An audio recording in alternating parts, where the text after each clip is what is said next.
Hi, everyone. Well, it's my honor to welcome you to Nights for the North, Gratitude and Vision. So this is our last event before the auction closes tonight at 7 p.m. And that auction website is 32auctions.com/NAEC.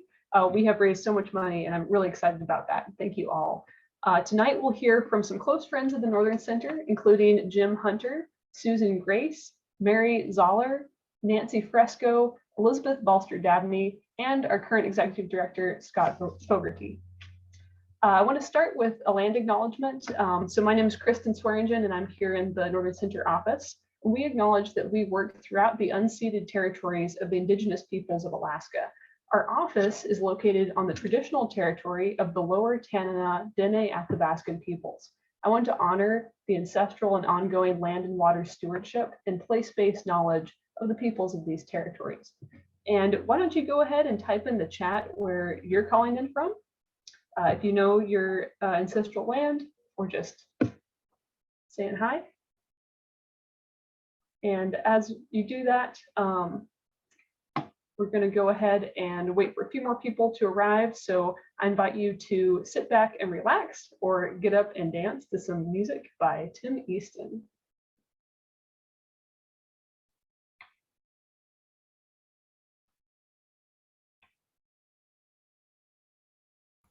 Hey friends, happy 50th anniversary to the Northern Center based in Fairbanks, Alaska.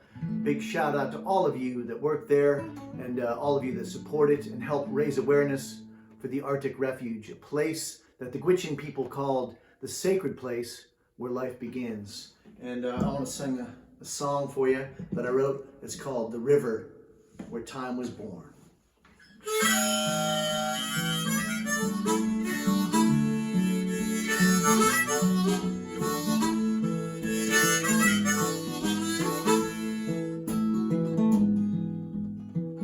Take me back to an ancient place where I can do nothing with a smile on my face, by the side of the river where time was born.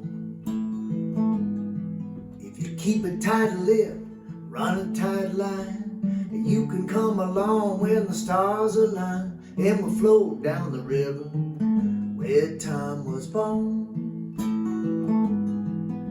Call me old timer, call me lazy, call me what you want, but is it really that crazy to float on the water and watch the trees go by?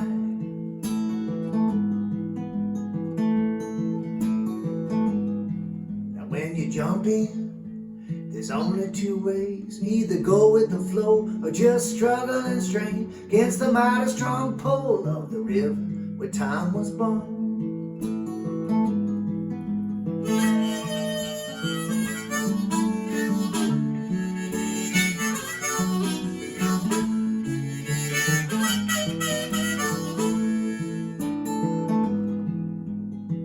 I had a friend, he died so young. He never had a choice since he was born, and he went underneath the dark cold water and time rolled on. So release your machines, let go of your pain, step off of the concrete and into the rain, down by the ever-flowing river where time was born.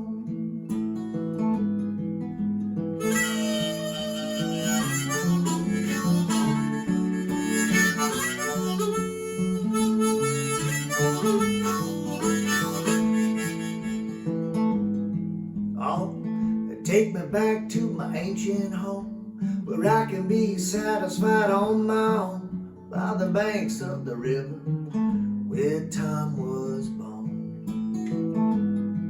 Come one, come all out of your trees. You can't judge when you're down on your knees, by the side of the river where time was born. Down by the side of the river where time was born, by the side of the beautiful river where time was born.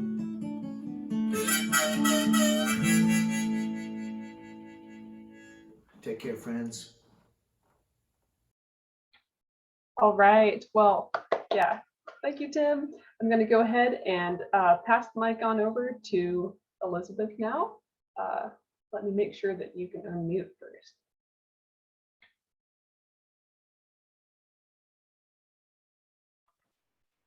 Hold it. I can. All right, there we go. Hello, everyone.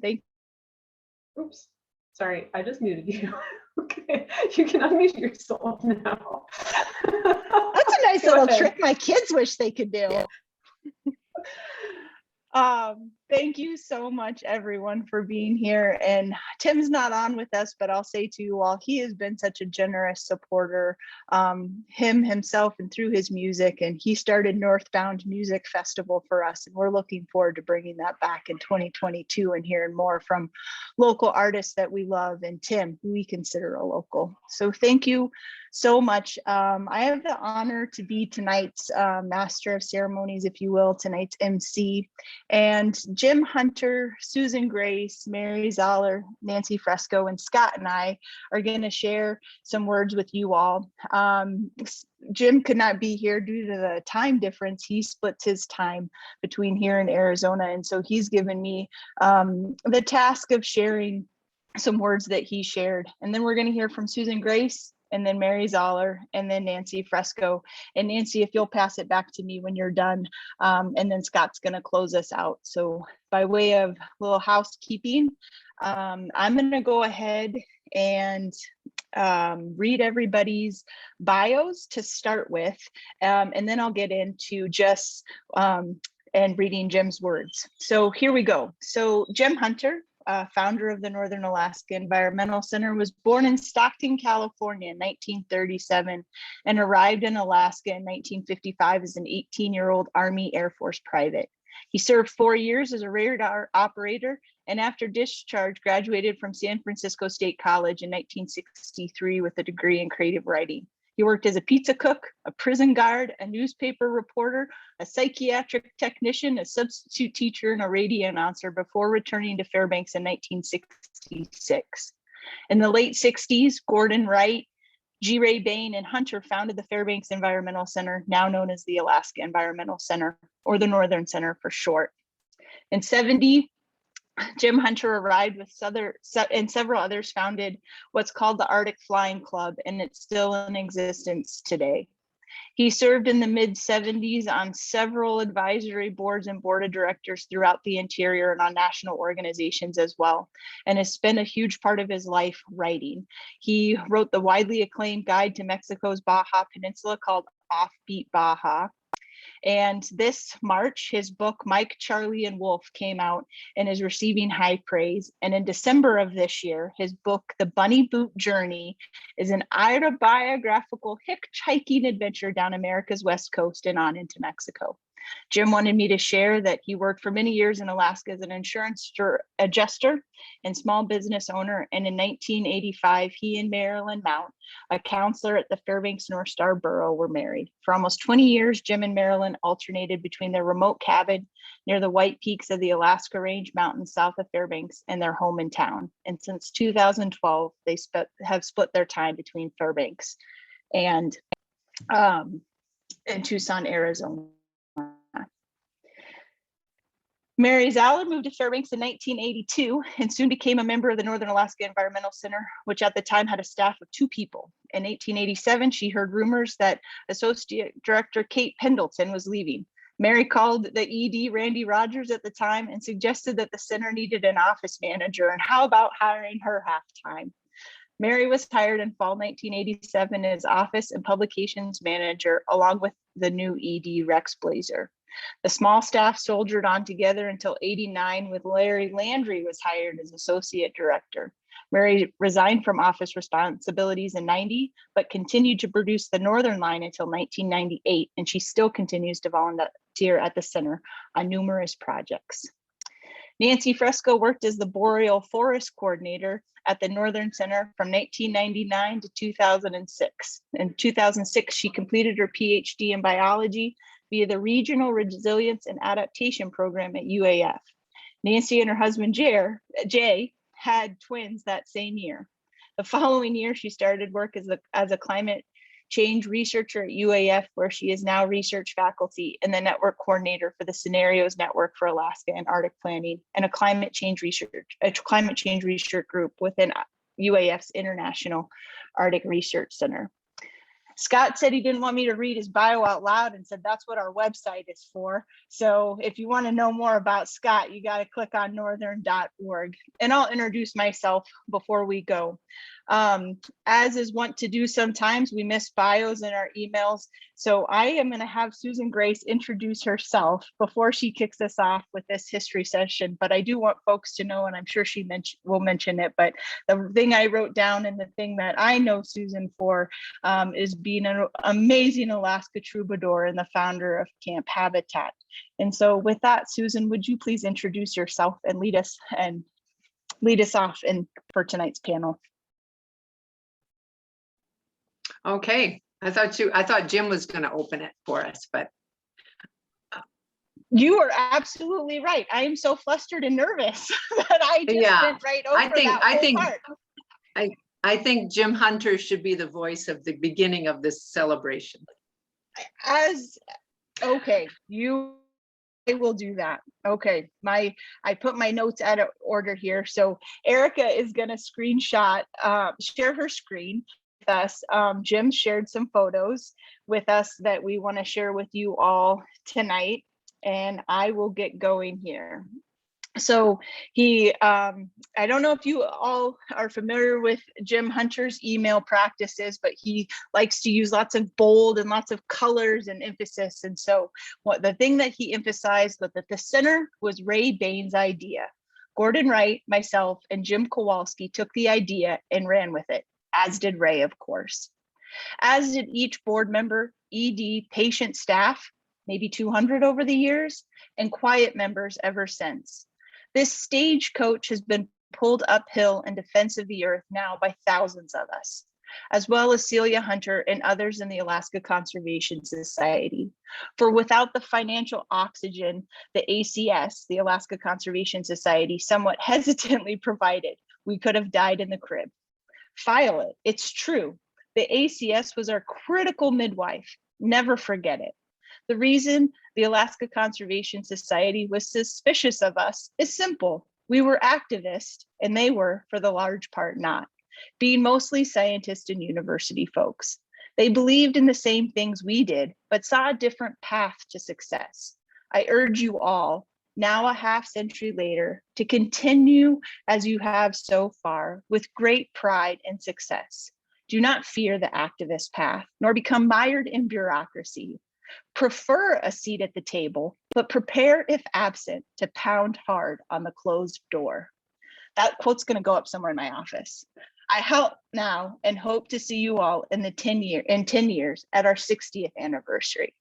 May God bless you and keep each of you, and give unlimited thanks for the critical work you have accomplished. Not me, not Ray, not Gordon, but Jim and the rest of you have done the long distance running. I know who you are, as does Ray. Now go buy my book, as well as Ray Bain's, of course. He ended it there, but I do have to say that this organization has a strong matriarchal lineage. And I don't think he would mind me sharing this piece that says, I dare say over the years, we had amongst us more women warriors than men.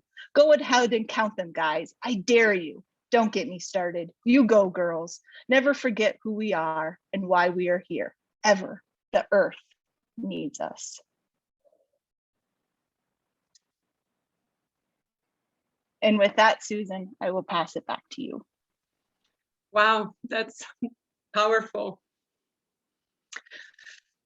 Yeah, because of people like Jim and many of us, we came here when we were young. I came up here in 1984, and I was a college roommate of Liz Peltola, who was married to Randy Rogers. And she said, come home, you belong here. And that is why I have been here ever since. I hung out at the Northern Alaska Environmental Center, and that is where I met my tribe. I found where I belong. I found my home here. And I think we were all very young I think back of all the things we did, and I started volunteering. The big issues back then were mining issues. We were getting threats, death threats, and I'd go in and check the answering machine. I think Mary, you'll remember this, answering the checking the answering machine and getting death threats, and it was like, oh, there's another one today. But it was an intense time, and it still is an intense time, but yet that energy of our young lives, there were lots of mailings, sitting around that table at the little greenhouse on Driveway. That's where I met Ginny and Celia when I first came here, and they had a huge impact on my life. I met a lot of other people, Mary Shields, so many people. We had lots of potlucks. Sarah Tabor on her talk the other night, she mentioned the crab feeds, and that brought a smile to my face. I remember those were really fun times, and that house was filled with lots of dogs. There were always dogs. My puppy Mesa, when she was a puppy, hung out with all the big dogs, and that's how she learned to be a big dog. And I think to this day, I think the Northern Center still has dogs in their office, which I love. It's really wonderful. Anyway, then times changed. Rex Blazer came on, Larry Landry. Pam Miller. Pam Miller's here. She was another one of those, young, vibrant. She was a scientist working in the Arctic Refuge, and because of her, we got some fabulous, truth about what was really happening in the Arctic National Wildlife Refuge. And she risked her job. And there were many people like that who were hanging around this little greenhouse, gathering around tables, gathering around, having tea and coffee together. In 1990, I have been doing environmental education for many years, and decided this town needed an environmental education program. So we started Camp Habitat. And that started at the Northern Alaska Environmental Center because Friends of Creamers Field didn't have their 501c3. Friends of Creamers Field was just starting. We met in the farmhouse before it even had walls. They were, working on the building then. And so between Friends of Creamers Field, the Northern Center, and the Alaska Department of Fish and Game, we build bridges, and we create this incredible education program that has won some awards nationally, and it's been going on 30 years with this amazing collaboration and connecting kids with nature. And I still come across kids who went to Camp Habitat and share with me what they're doing now in their lives. They're making a difference on this planet. And it just is so exciting to me because that young energy. I think of all the things we did when we came to the center. We had that vision, we had that energy, and that's what's happening still to this day. All these young people who are at the center now working are carrying on doing that same thing, picking up the pieces and working hard and being very dedicated and making a difference. It gives me a lot of hope for this world today. And I know that we're making a difference. In the 90s, I toured, for about 10 years, I toured as a national singer-songwriter, doing music and sharing stories. I worked with Glendon Brunk on The Last Great Wilderness. We showed that.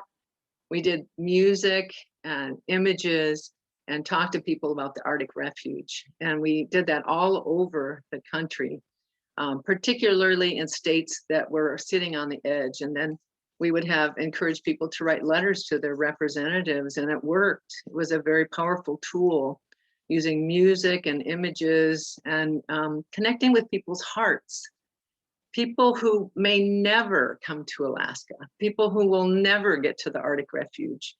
But it's important that there are places that remain sacred and special. And that land, that sacred land, Litzik Watsang Wandai Gudlik, remains sacred. And they may live in Detroit or Chicago, but it's important to them that this place stays protected. So we've been doing it for 30 years now, I guess, so far. One memory, I went to Washington and lobbied with Ginny and Celia, Sarah James was there. I think Jim Campbell and Ron Yarnell were all in the room. I think we all got thrown out of Don Young's office.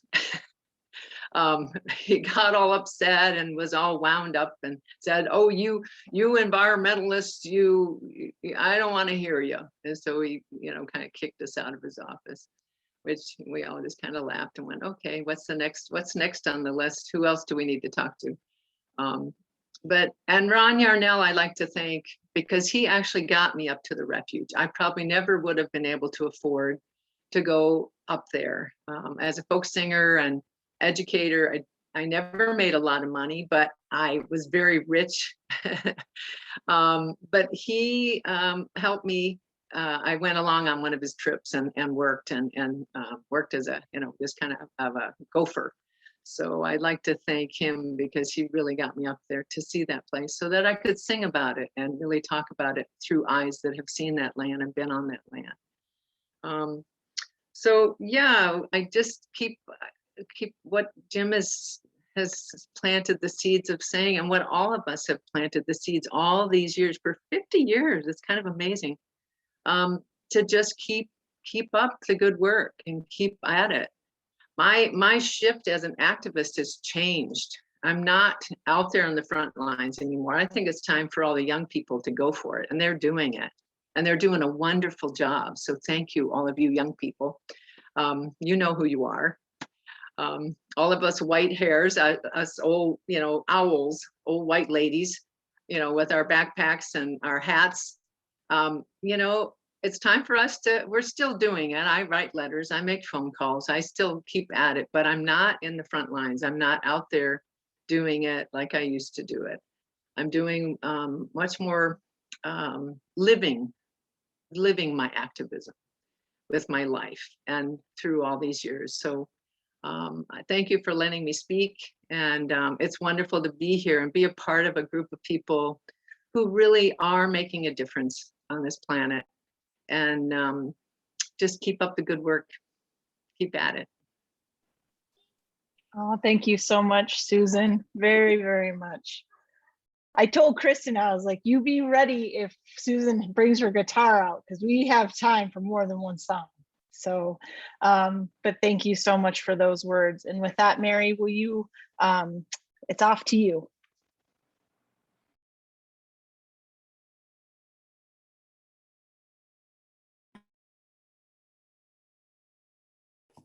Oh, okay. I was waiting for somebody to unmute me, but that was me. Anyway, so, the first time I traveled to Alaska, I fell in love with the natural landscape and the land and just everything. And I think that happened to me the first time I walked into the Northern Center. I fell in love with an organization that expressed my values, my appreciation for untrammeled land, natural landscapes, ecosystems, all that stuff.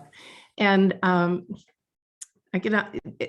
as Susan and Jim alluded to, it's a wonderful community of passionate, intelligent, hardworking folks. So that was just all wonderful. Now, I was blessed with knowing Randy Rogers, who did hire me, and Kate Pendleton was already out the door before I started work, but I would love it. And maybe Liz, who I know is listening in, could confirm. But I think the first time I walked in the Northern Center, not only did I join the organization, but I think I bought a pair of Birkenstocks, because back in the 80s, I believe they were the distributor of Birkenstocks, which I think is just wonderful. Anyway, but Liz, chat in there if you can and tell us if I'm right or not.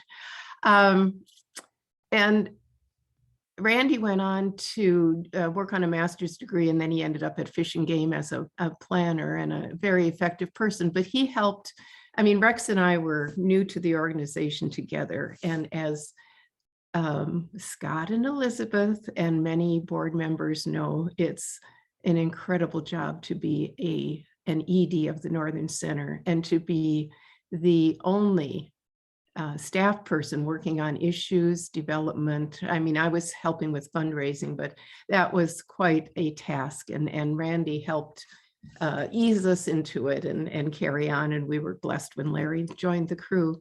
So that little green building on Driveway, what what an amazing place. And yeah, there's Liz. Yes, they sold Birkenstocks.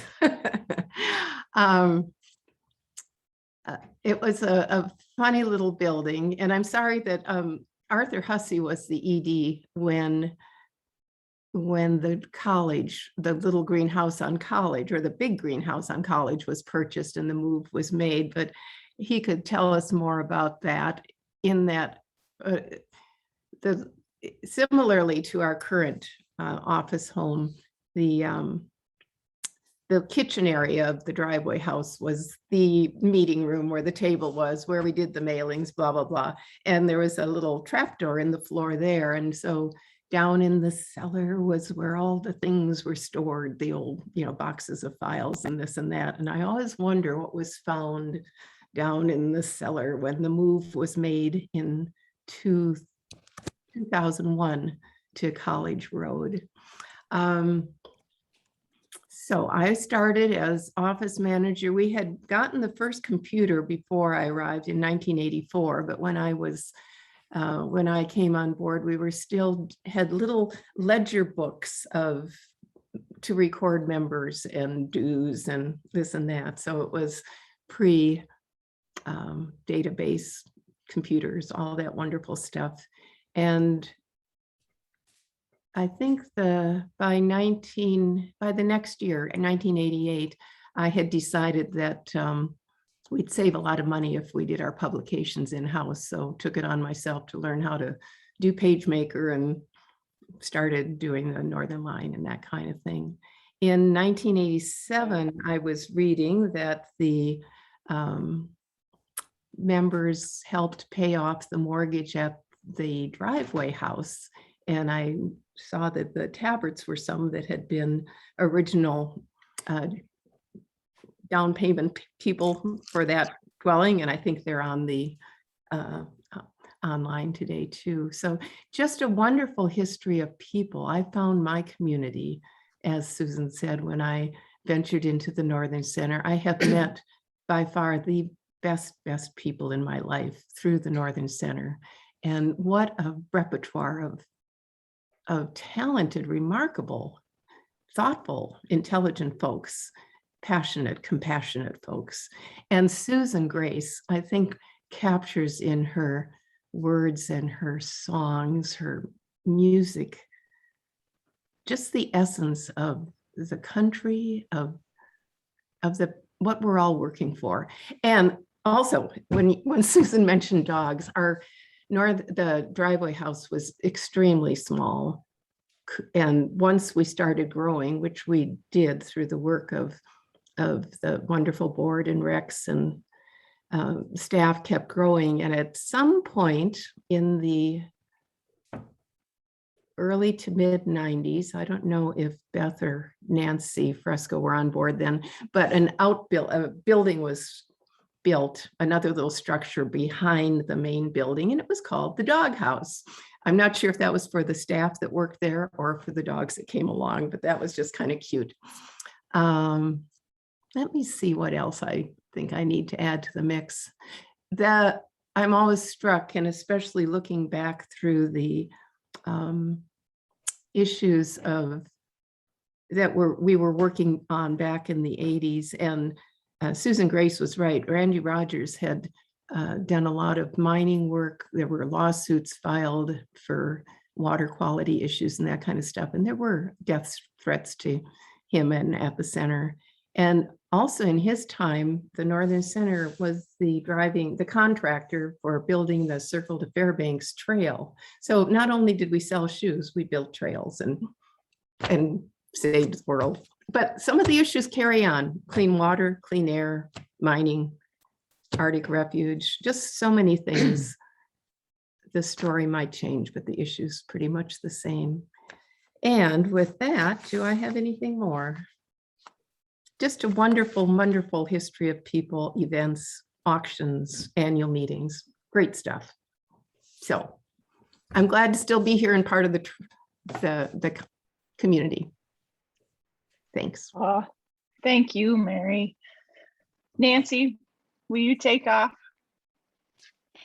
Hey, I just switched to doing this on my phone because the camera wasn't working at all on my laptop. So you get like my weird phone view now.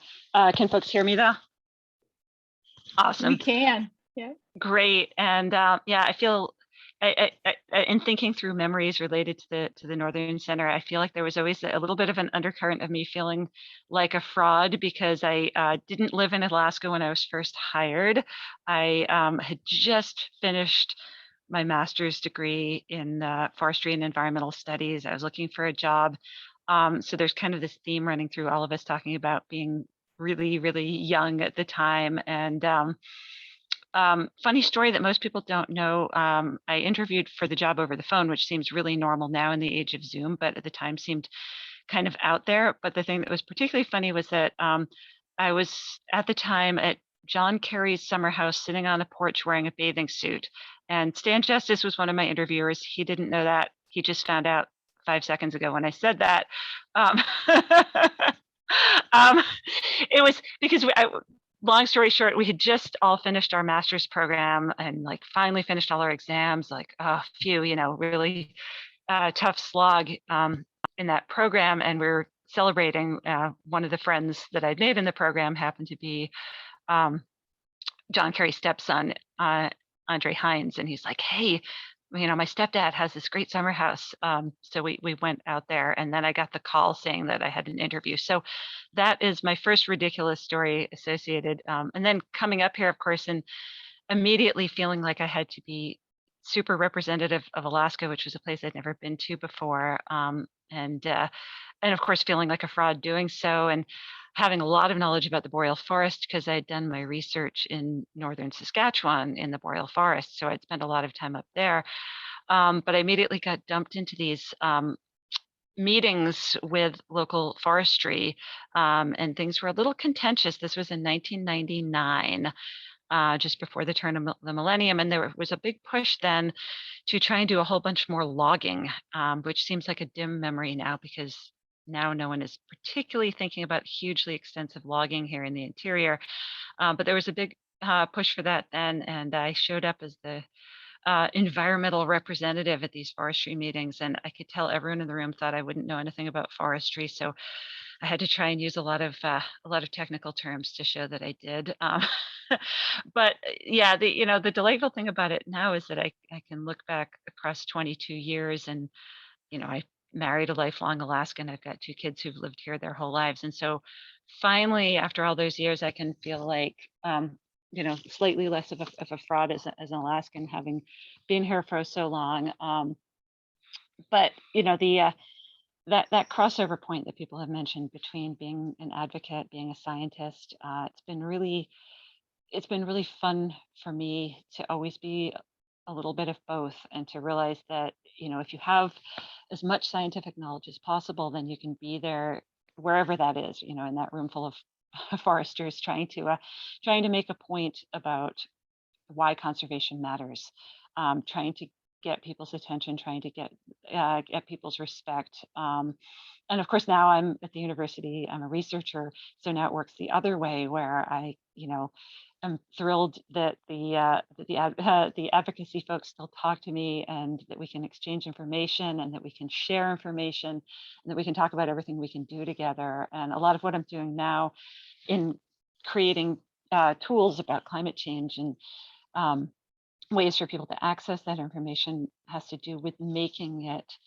accessible as much as possible, not just the province of, this is scientific information, therefore it's only for scientists. And so kind of, I think in light of that feeling of I shouldn't really be the one to speak for, for everyone or for the memories of the Northern Center from 1999 to 2006. when I got this invitation, I immediately reached out to a handful of people, but clearly not to everyone who was around, because now I see, as I flip through on my phone, I've already said, "Hey Stan, thanks for hiring me. Sorry, sorry I was wearing a bathing suit, you didn't know." Um, Mary Zoller, you were on the board while I was at the Northern Center, but I see Beth Casey, I think Pam Miller is on there, I see Arthur Hussey, all these folks that I overlap with. So I wanted to stop my talking and see if anyone else had stories to share. Although I will say that when I came up here, I was immediately placed in the doghouse. That was my office that Mary just mentioned. And not only was my office in the doghouse, but it reeked of raw fuel at the time, because just prior to my arrival, someone who was angry at the environmental center had cut our fuel line, so that a whole tank of fuel had leaked into the ground. It was a big environmental disaster and was still in the process of being cleaned up. So yeah, I worked in a shed called the doghouse that reeked of raw fuel. So with that, maybe some of the other folks from that era could throw something in before we run out of time. Oh, and Beth just said that happened during the start of the Yukon Quest. So yeah, Beth, you were there when the fuel line was cut, prior to me showing up, I think right? it was, Pam too? I'm trying to remember. I mean, I remember the fuel line being cut, and I also remember somebody's tires being slashed. And now I'm like, oh, which one of those happened during the Yukon Quest? I don't know. It doesn't matter. Oh, and someone smashed up the bike rack and stole my bike, which was really not worth any money, but was my way of getting to and from work. I showed up here with a bicycle, a suitcase, and a backpack, and that was like the sum of my possessions. So yeah. It's hard now to remember in what order these things happened, but I did share the doghouse with various camp habitat directors, and then at that point in time, not realizing that years would go by and I'd have kids and they'd go to camp habitat too. So yeah.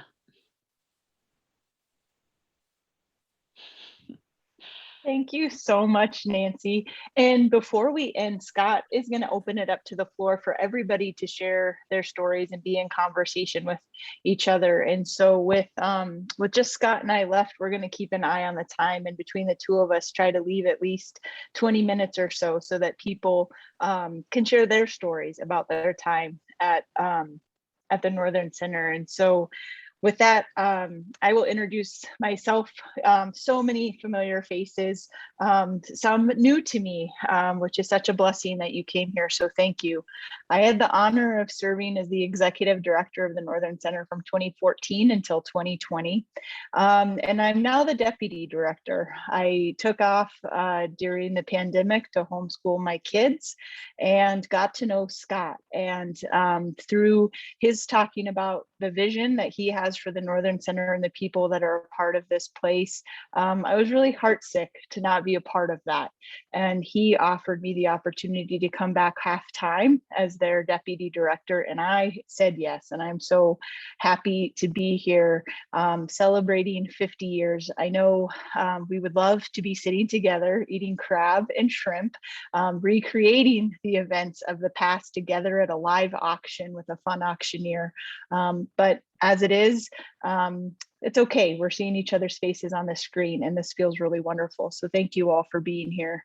I relied really heavily on those that came before me, but had the opportunity to build new connections when I came onto the Northern Center, whether that be new supporters or new organizations and communities that we worked with. And the people that are part of this work it's always been the hardest part, whether it's lovely that you've met a tribe, but there's also those that cut the fuel tank and write nasty words about you in the news miner and threaten your life. And I always loved that we had good friends with lawyers. And I remember being on a phone call and the lawyer said, I think Elizabeth would appreciate not having death threats. So maybe we should rethink this strategy. And we can say that somewhat jokingly and laughing, but it is really serious work that we do. It is people's livelihoods and the places that they live that we work to protect. And sometimes that opposition got really fierce, but through it all, we've come out strong, and we've come out a really respected organization. We've come out known as a very powerful organization. I think of even in recent times, I love the photos of when GVA came out against the Northern Center, a ratepayer. What a decision for GVA to make. And the Northern Center responded with a barbecue. And it happened in recent times as well, where the GVA board, the GVA president came and sat down in our conference room unannounced, and poor Lisa Bariff was the only one in the office at the time, but took that meeting, and we held our own against some intimidation factors. And so I always come back to the people that make the organization what it is. Every time at the end of the year, when I talk to the finance committee and the board of directors, and they'd say, you know, where's the money for the things? And I was like, we don't buy chits and stuff. We're people doing the work, and we invest in people. And those people hold this organization in good standing within the community and state and on the national and international level. And when I say that, I don't say it flippantly. It only takes a glance at our donor list to see how far the reach of this organization goes.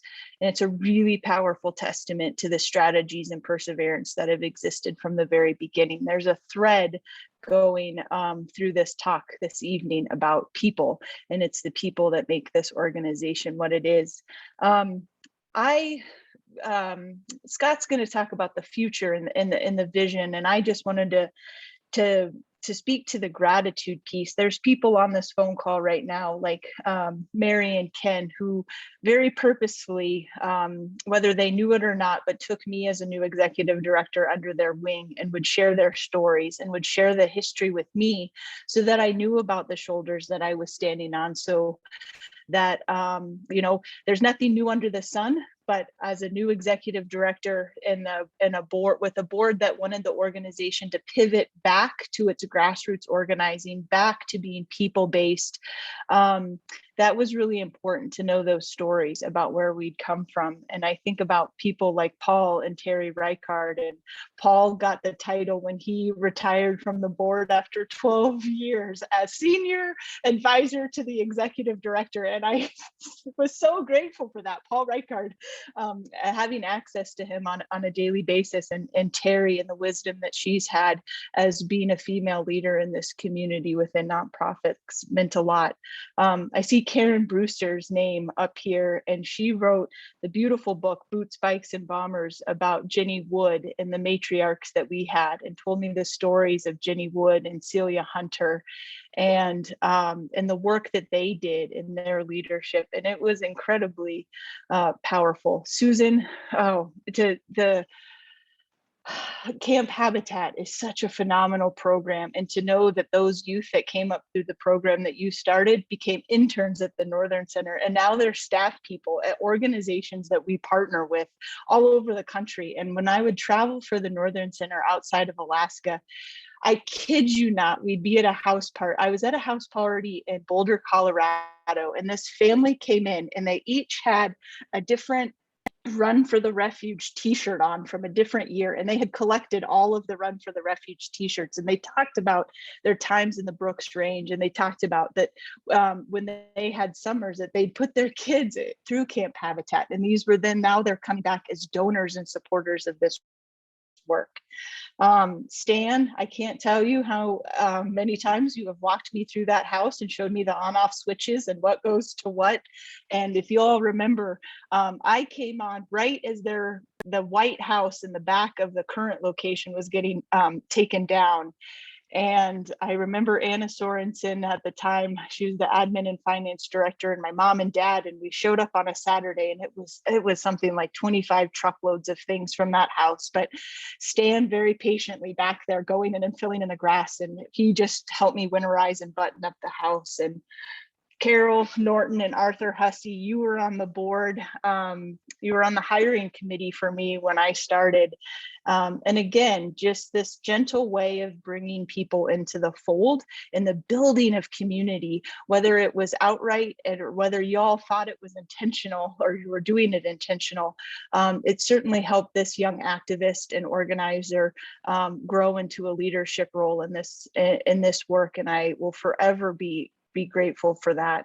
I have a short span of history at the Northern Center. I was born and raised in Fairbanks off the Hot Springs Road. My dad was born and raised in Fairbanks. We always knew about the Environmental Center. We weren't active participants in it, but I come from a strong conservation ethic of spending time outside, being in the woods with my dad in particular. And the thing about the Northern Center that has always struck me is how accessible it is.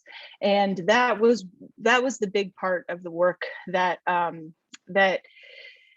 we did at the Northern Center in my time, to be people focused and redirect the centering of voices that sometimes were disenfranchised, and bringing folks into the fold that might not think that they had access to an environmental center in the work that we do. So with that, I just gratitude for the people that make up this place, and the strong history and the perseverance that everybody has had.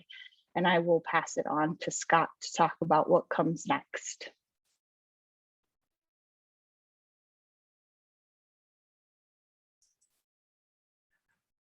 Well, I don't have anything to say, Elizabeth. You just said it all for me. Well, my theme was also gratitude, but you took all that away. But I'm still very, very grateful. I'm being glib, of course.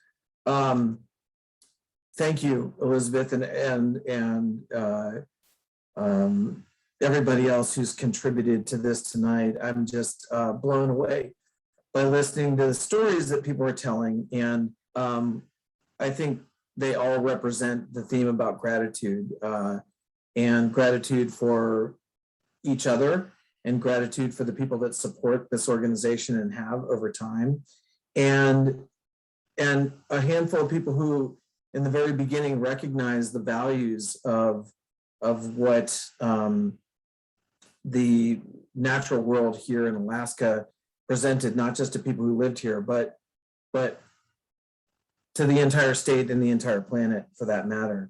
And listening to the words that Jim sent in reminded me of early on my pathway to environmentalism, and getting death threats and getting calls in the middle of the night about how jobs were being taken away because I was doing what I was doing, but I always felt a badge of honor from that. And I think that theme I've heard throughout the folks from the history of this, because you're doing it for the right reasons. It's not for recognition or for pecuniary gain, money or anything like that. It's because we believe in what we're doing. And it's so nice to hear that everybody who talks about the history of the organization talks to that piece. And for me personally, that's what drew me to begin with, was this organization is on the cutting edge, is on the front lines, and has been for 50 years. And time is critical right now. And, we can't kind of wait any longer. And it's always interesting to me and exciting for me to hear that, for this entire time we've been fighting certain battles, and we're this close. we are this close in so many of those. And it's because of the work that is uplifted by everybody on this call, and hundreds and thousands of people who are not on this call right now, and on several of those issues. And I feel like I'm so fortunate to be able to come in and hear these stories and get to know the people that have brought us to this point, and to be considered young by Susan. Thank you, Susan. I really appreciate that. All us youngins out here, still fighting the good fight. It's really uplifting, and it's really heartening to hear. And so I know we're limited on time, and I really wanted to give everybody the opportunity to share their stories, because my story is short so far. It's only, a year into this organization. But my life story is that I too learned from my elders about the importance of our natural surroundings and what they meant to us personally, spiritually, emotionally, what they meant to our cultures of how we grew up, where we lived, and the cultures that were there before us, and respecting that and acknowledging that.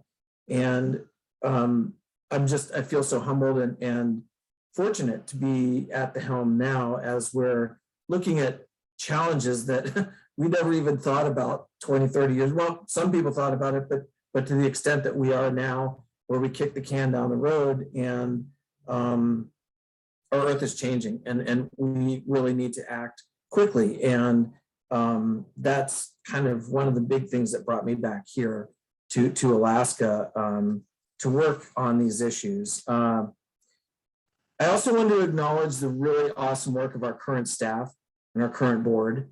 I've been completely impressed by how people have a deep knowledge of the issues that we're working on, and a passion to be here with the organization, both at the board level and the staff level. And I know there are, again, hundreds and hundreds of staff and previous staff and board out there who we are, as Elizabeth said, standing on the shoulders of.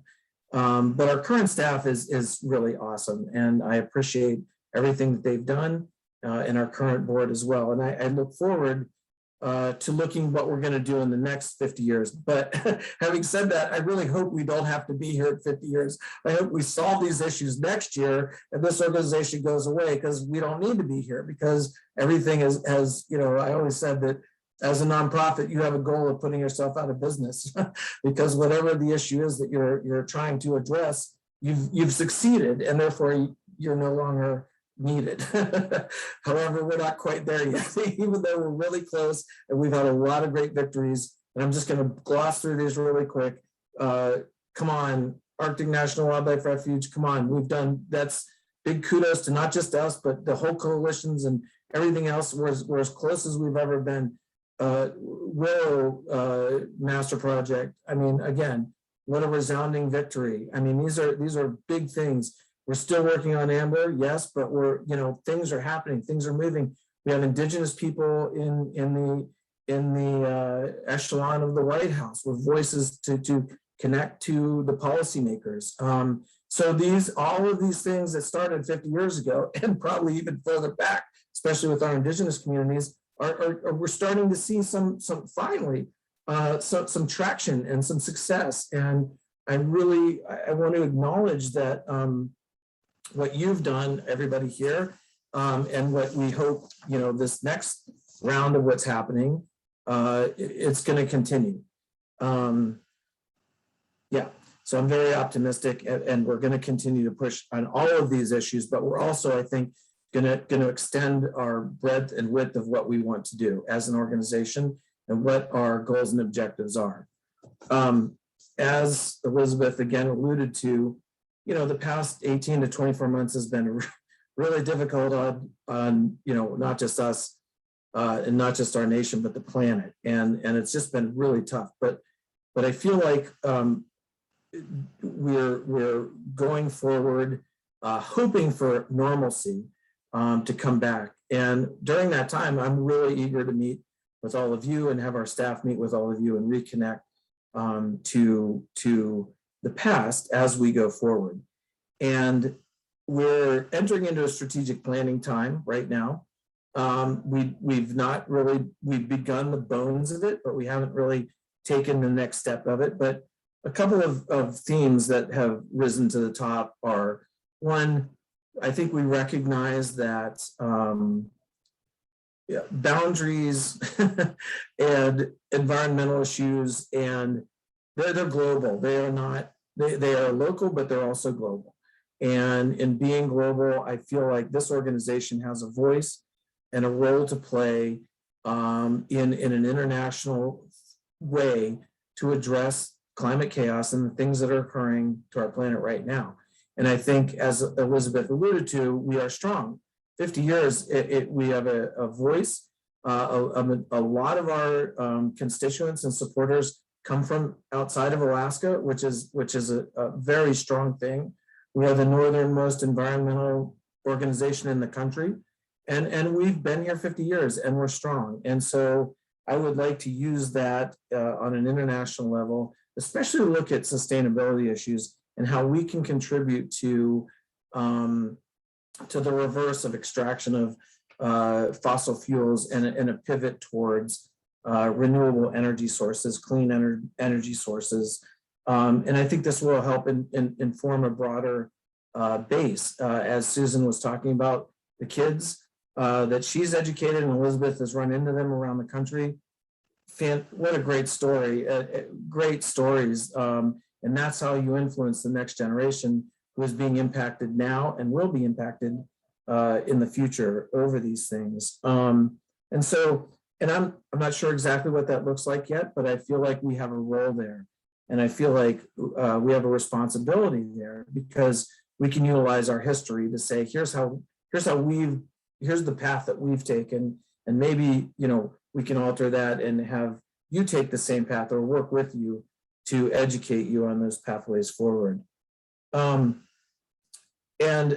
another way, I feel like with looking to alternative energy sources, looking to climate chaos, looking to what we can do. I mean, the issue is right here, but if we look to the mid to long term, I feel like one of the things that we can do, and this goes on what I think Mary and Susan and maybe Nancy, I can't remember who else had talked about, you know, the little green building that we're in right now. We had a summer appeal letter that asked for funding to help do some deferred maintenance on this building. And I think part of that is that we continue to go down the path of what does a sustainable building look like? And again, this is on the backs of others who have thought this direction and have moved this direction. And I think we can take it even a step further and really look at how do we utilize this space as a demonstration project for other spaces in the community. And then how do we grow on that by working with programs like Solarize Fairbanks, looking at GBEA and look at how far they've pivoted over the years that when they were protesting us to where now, you know, we're testifying, Lisa's testifying in front of them about alternative energy sources. I mean, it's a big move in the right direction, in my opinion. And I feel like this is an area where the Northern Center has the ability to affect local global climate issues, but also on a national scale, at an international scale. Look, if a small community like this can do it, the sky is the limit, in my opinion. So that's another way where I see that we can focus. And in that same theme, I feel like we have the opportunity and the voice to really talk about sustainability and on a local level, on a regional level, but also on an international level. And to that end, we're starting to look at what having sustainable development goals for Fairbanks, North Starborough would look like based on UN protocols. And again, this is tying local issues with national and international issues, but they're all around the same theme of climate chaos. Because I mean, a lot of what we do, I would argue everything what we do falls under that umbrella nowadays, which is unfortunate, but is something I feel that we have the wherewithal and the strength and, you know, the voice to be able to uplift that towards in the future. Two more things, and I'll really quick because I know I'm over time. Oh my God, 1 minute. So one other thing, it's folks probably are abreast of this, but we've really made great strides, especially under Elizabeth's direction and her leadership, towards really bridging the gap with our Indigenous brethren who are on the same pathway that we are. We hope to be on the same pathway that they are. And so, as you may know, SELA is part of the Northern Center now as a program, and we're working closely to uplift Indigenous voices, not just in the Arctic National Wildlife Refuge, but in the Western Arctic as well. And so going forward, we feel this is something that's not just doing for the right reasons, but also uplifting in voices that have been marginalized over time immemorial.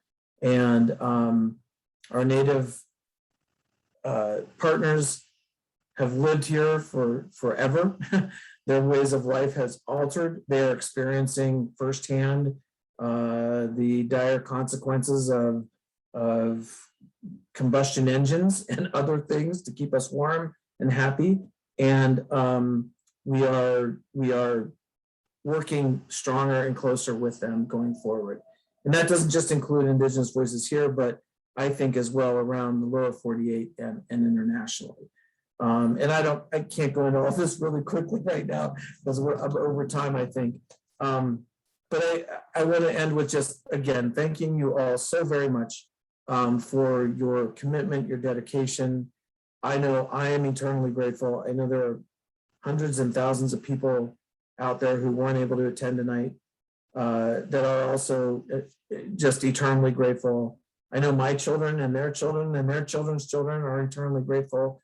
This is something that is a passion of the heart and of good reason and of good purpose. And I appreciate everybody here tonight. And if you ever want to chat with me about any of this, I had to quickly run through. Give me a call, as Mary knows. I'll pick up the phone, or I'll call you back if I can't be there, or I'll email you back. But I'm eager to get to know each and every one of you. And thank you again for your support. And big kudos to our crew that ran this whole thing. I think we doubled our goal, so or close to it, did we? Yeah. So thank you everybody for that. And that's what keeps us going. So thank you very much. Elizabeth. Thank you so much, Scott.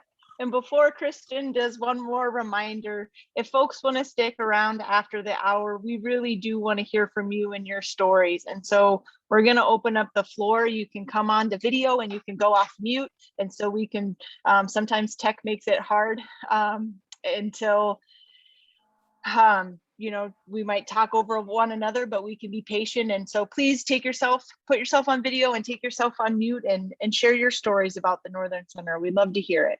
And I'll just drop one more reminder that the auction closes at 7. So if you know folks that you want to gift 50th anniversary t-shirts to, there's mugs, there are beautiful artwork from Sarah Tabbert will be translated onto lovely buffs that are warm.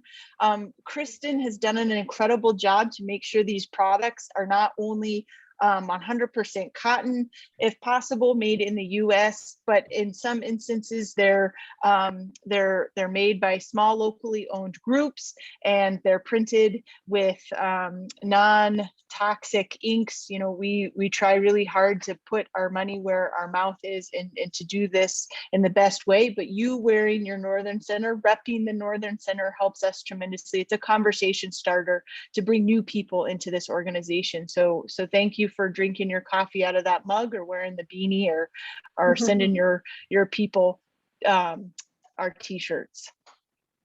And Elizabeth, if it's all right, I'm going to go ahead and stop recording now for the sake of time.